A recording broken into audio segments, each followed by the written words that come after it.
Un premio Nobel de Economía, Milton Friedman, decía que la inflación es el único impuesto que no requiere legislación.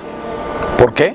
Porque la inflación retira capacidad económica para las familias, afectando particularmente a los que menos tienen. La inflación es una forma de impuesto que cancela la posibilidad de que las personas utilicen plenamente sus recursos y su ahorro para comprar bienes o para prever para el futuro. En México hay que recordar que después de lo que se llamó el periodo de desarrollo estabilizador, que terminó a finales de los 60s, se sufrieron dos periodos de cambio económico que provocaron, entre otras cosas, episodios inflacionarios sumamente severos.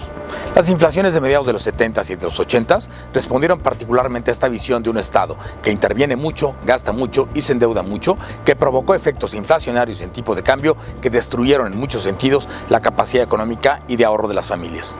Esas dos grandes inflaciones explican en gran medida por qué el deterioro a lo largo de estas últimas décadas del ingreso de las personas.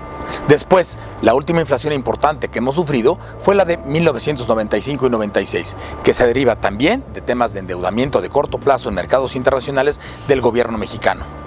Irresponsabilidad fiscal, problemas de endeudamiento, sumado a condiciones de un entorno económico adverso, generaron una presión inflacionaria que afectó a muchas familias con efectos en tasas de interés que incluso llevó a algunas familias a perder sus hogares que estaban en ese momento pagando mediante créditos hipotecarios. La inflación es terrible y destruye la capacidad de las familias, pero además tiene efectos de largo plazo según distintas investigaciones.